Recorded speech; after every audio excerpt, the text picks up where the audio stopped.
यहां पर सनातन धर्म के नियम बताए गए हैं। अब आप सब लोग थोड़ा ध्यान से सुनना।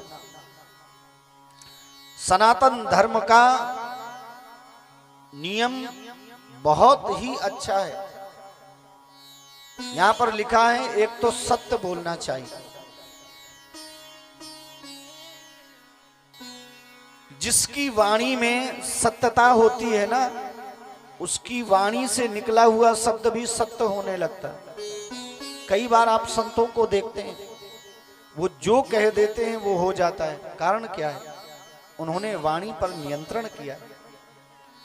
प्रत्येक व्यक्ति की जिह्वा पर 24 घंटे में एक बार सरस्वती मैया विराजमान होती। पता नहीं वो कब समय हो, आप किसी को गलत बोल दें और उसके जीवन में गलत हो जाए। इसलिए वाणी को संभाल करके बोलना चाहिए। और दूसरा, शौचाचार का विशेष ध्यान देना चाहिए। आप यदि बाहर से आए हैं तो घर में हाथ पैर धो करके ही प्रवेश करना चाहिए। पहले का समय याद करो, दादी कहती थी बेटा हाथ पैर धो ले फिर भीतर आना, और हम लोग क्या कहते थे? दादी अभी भी उन्हीं ख्यालों में खोई हुई हो। अब जमाना बहुत बदल गया है। पर याद रखना, हमारे जितने भी यह नियम हैं सब वैज्ञानिक पद्धति से बंधे हुए हैं। हम लोग जब बाहर से आते थे हाथ पैर धो करके घर में प्रवेश होते थे। कारण क्या था? बाहर से आते हैं, तरह तरह के विषाणु लगे होते हैं। उन्हीं हाथों से पैरों से जब घर में जाएंगे, हाथों से छुएंगे तो दूसरे को भी तो नुकसान पहुंचाएंगे।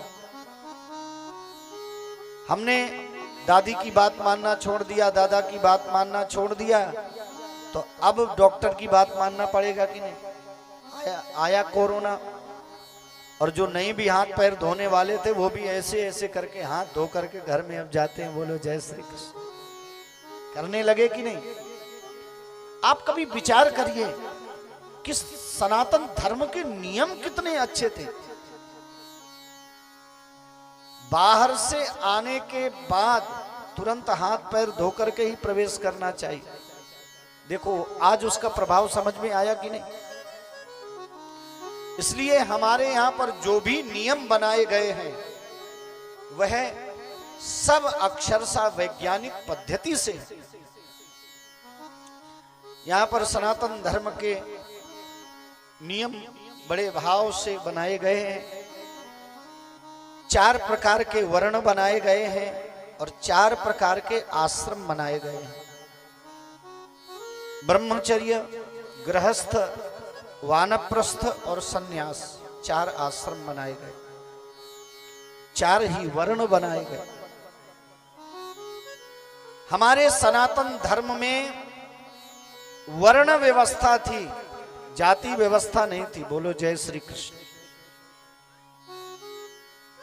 वर्ण में छुआछूत नहीं था। ये तो जब से ये मुगल कालीन साम्राज्य आया तब से ये सब प्रारंभ हुआ। उन्होंने कहा तुम इस जगह के मालिक बनना चाहते हो, हाँ तुम इस पे राज्य करो, तुम यहाँ को सताओ, हमको कर दो, जो नियम बनाना चाहो बना दो। तो कुछ लोग ऐसे थे अपने फायदे के लिए उन्होंने प्रारंभ कर दिया।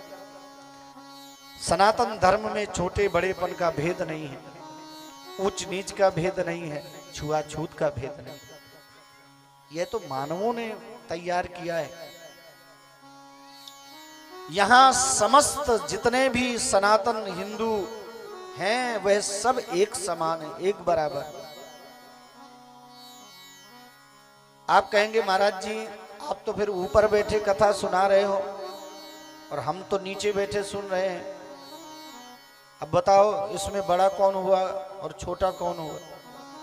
अच्छा एक बात सही सही बताना, जमीन में बैठने वाले को जमींदार बोलते हैं कि नहीं? जमीन में बैठने वाले को क्या बोलते हैं? जमींदार। तो चौकी में बैठने वाले को चौकीदार। जमीन में बैठने वाला कौन हुआ? जमींदार।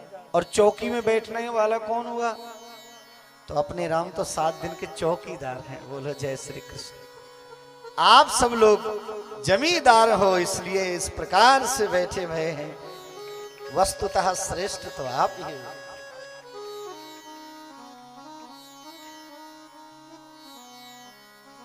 यहां पर सबके धर्म बताए गए हैं, सबके कर्म बताए गए हैं। जिस व्यक्ति के जीवन में ब्रह्मचर्य का लक्षण बताया गया है, जिस व्यक्ति के जीवन में 25 वर्ष तक की अवस्था में ब्रह्मचर्य का पालन रहता है, उस व्यक्ति की बुद्धि इतनी तीव्र होती है, अन्य की अपेक्षा बुद्धि बहुत तीव्र हो जाती है। जिसका ब्रह्मचर्य मजबूत रहता है ना, 25 वर्ष तक, बुढ़ापे के अंतिम समय तक उसकी स्मृति कभी नहीं जाती। आप देख लेना, कई संतों को आपने देखा होगा। हमने एक बड़े अच्छे महापुरुष थे, उनका दर्शन किया, परम पूज्य प्रातः स्मरणीय स्वामी श्री हंसानंद जी महाराज, बचपन के ब्रह्मचारी। 100 वर्ष की अवस्था में भी महाराज जी ऐसे बोलते थे जैसे किसी बच्चे को बैठा दिया गया। उनकी स्मृति 100 वर्ष की अवस्था में भी बच्चों जैसी थी।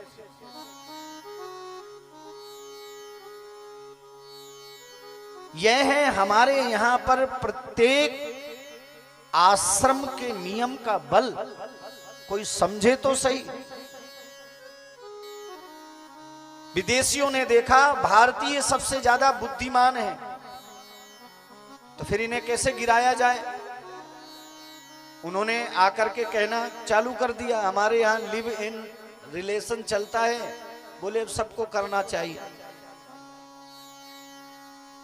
ये भारत की संस्कृति को बिगाड़ने का वो है, और यह सबसे ज्यादा दुखदाई है। कई बार बच्चे कह देते हैं कि अब हम बड़े हो गए हैं, फैसला स्वयं ले सकते हैं। याद रखना, माता पिता का अधिकार आजीवन बच्चों पर होता है।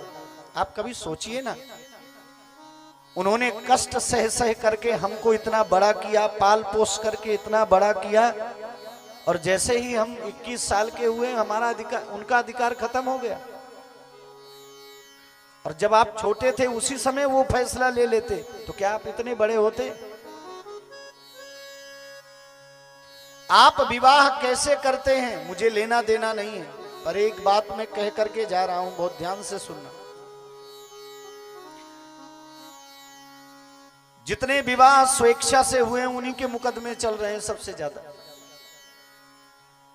विवाह आप कैसे कर रहे हैं इससे मुझे लेना देना नहीं है, पर मैं एक बात जरूर कहना चाहता हूं, विवाह में अपने माता पिता का आशीर्वाद जरूर हमारे जीवन में होना चाहिए।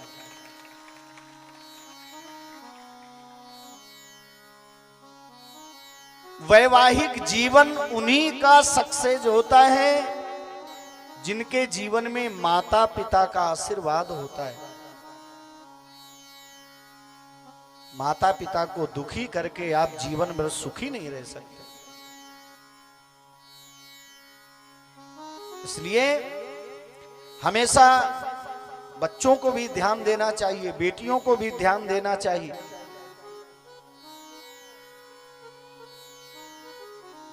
और आपको एक बात बताऊं, सनातन धर्म की इसी विशेषता को देख करके अब जितने धर्म वाले हैं वहां की बेटियां भी अब सनातन धर्म में विवाह कर रही हैं, क्योंकि उन्हें मालूम है यहाँ तलाक का झंझट नहीं है। बोलो जय श्री कृष्ण।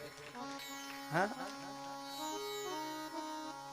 इसलिए आप लोगों को भी इसी तरह से नियम पूर्वक रहना चाहिए। सनातन धर्म के नियम बताए गए हैं, स्त्री का भी धर्म